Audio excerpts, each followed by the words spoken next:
Anthony Joshua was in a car crash in Nigeria, and 2 men traveling with him were killed. Joshua survived. Just 10 days earlier, he had knocked out Jake Paul in front of 33 million people, one of the biggest moments of his career. Now he was being pulled out of a wrecked Lexus on the side of a highway, his face tight with pain as he tried to process what had just happened. This was not late at night. It was around 11 in the morning, in broad daylight, on the Lagos-Ibadan Expressway. A black Lexus SUV was carrying 5 men, people Joshua knew well and trusted, and it was moving fast, too fast. When the driver tried to overtake another vehicle, everything went wrong in an instant. The Lexus lost control and slammed into a stationary truck parked on the side of the road, leaving no warning and no real chance to react. Sina Ghami died at the scene and Latif Ayodele died at the scene as well. They were not random passengers. They were part of Joshua's daily life, members of his team who trained him, traveled with him, and helped build everything the public sees when he steps into a ring. Joshua was sitting in the back seat and was not driving. When the impact hit, everything inside the car surged forward as glass shattered and metal folded in on itself. When it finally stopped, 2 men were gone, and Joshua was trapped inside, injured but conscious. Video from the scene shows him sitting there shirtless and wincing, surrounded by strangers trying to help. His security team was following in another vehicle directly behind the Lexus, and they watched the crash unfold in real time, powerless to stop it. Sina Ghami was 36 years old and had been Joshua's strength and conditioning coach for more than a decade. He co-founded Evolve Gym in London and was known as the kind of person who arrived before everyone else and left after everyone else, quiet, disciplined, and always working. His last Instagram story was posted from Nigeria just hours before the crash. A simple photo that showed nothing more than that he was there. Latif Ayodele, known to most people as Latif or Lats, was Joshua's personal trainer. Earlier that same day, Joshua posted a video of the 2 of them playing table tennis, laughing, competing, and talking trash over a game that meant nothing. It was not promotional content, just life, and for most people that video became the last time Latif was seen alive. 10 days before all of this, Joshua had delivered one of the most talked about performances of the year, stopping Jake Paul in the 9th round in Miami, in a fight that streamed to 33 million viewers on Netflix. It was a massive, career-defining win, and shortly afterward, Joshua traveled to Nigeria. Nigeria is part of Joshua's identity. His parents are Nigerian, and he visits often.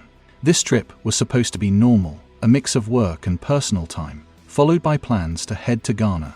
Nothing about it was meant to be dangerous. The Lagos-Ibadan Expressway is one of the busiest roads in the country, connecting Lagos, the commercial center, to Ibadan about 90 miles away. Traffic is heavy, trucks are everywhere, and some are parked along the shoulder without warning lights. Speed limits exist, but enforcement is inconsistent, and serious accidents happen here frequently.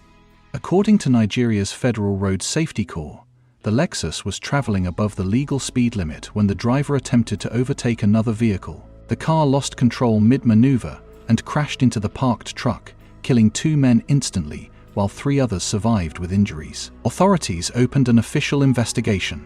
Joshua was rushed to the hospital, where doctors treated and stabilized him before keeping him under observation. His injuries were serious but not life-threatening. His team released a statement confirming the crash and the deaths, and asked for privacy. The boxing world reacted immediately, with fighters, promoters, and fans sending messages from around the globe. No one was celebrating the fact that Joshua lived. The focus was on the 2 men who did not. Sina Ghami was not a public figure, but he was present for nearly every victory Joshua ever had. He designed the training programs, managed the conditioning, and traveled to every camp and every fight, always in the background and never seeking attention.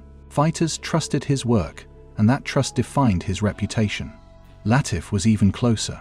Being a personal trainer at that level is not a job you clock into, but one built on daily contact, trust, and routine.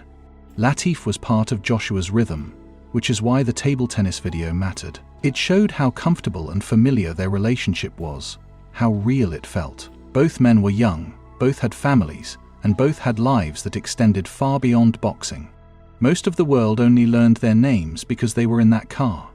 Nigeria's president, Bola Ahmed Tinubu, called Joshua personally to offer condolences, pray with him, and speak with Joshua's mother, who thanked him for reaching out. Jake Paul, the man Joshua had knocked out days earlier, also responded publicly, saying life mattered more than boxing and offering prayers for the men who died. Chris Eubank Jr. shared similar sentiments, and Badu Jack posted photos with Latif, while helping organize a fundraiser to build a mosque and a borehole in his memory.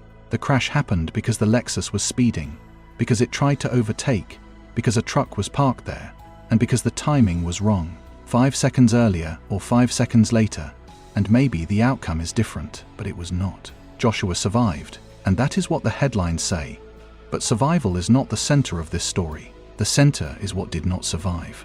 2 men who woke up that morning in Nigeria, posted online, laughed, and got into a car thinking they were going somewhere ordinary. Strength does not matter when metal meets metal at that speed, and training does not help. Fame does not protect you. The road does not care who you are or what you have achieved. It simply takes what it takes. Joshua is recovering and will be okay physically, but okay does not mean whole. He was sitting in the back seat when 2 men he trusted died instantly, and that does not go away. You do not fix it. You just learn to carry it. 10 days ago, Anthony Joshua was celebrating one of the biggest wins of his life. Now he is living with the fact that he is here and they are not. That seconds decided everything, and that survival, when it costs what it cost, does not feel like winning.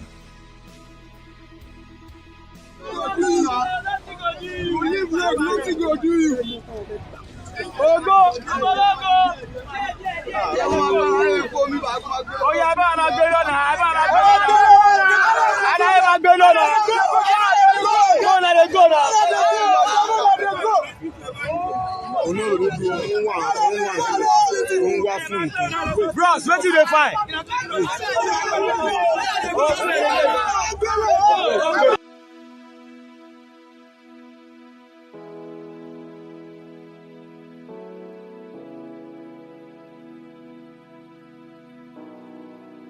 Whatever you're doing in your lives, we're all gonna die one day, so don't get too caught up in the bullshit and the hype. Live your life while you're here, because you never know what's gonna around. You've got heart attacks, disease, wars. Life could just hit you like that. So try and enjoy every day. That's what I'm trying to say. Don't get too caught up in the bullshit.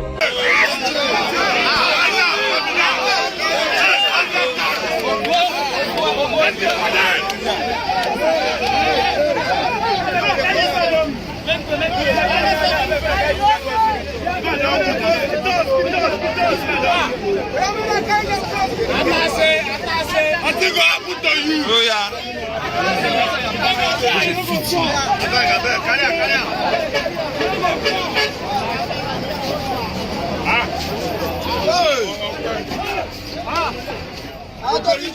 I got this man. Man, I can't talk that.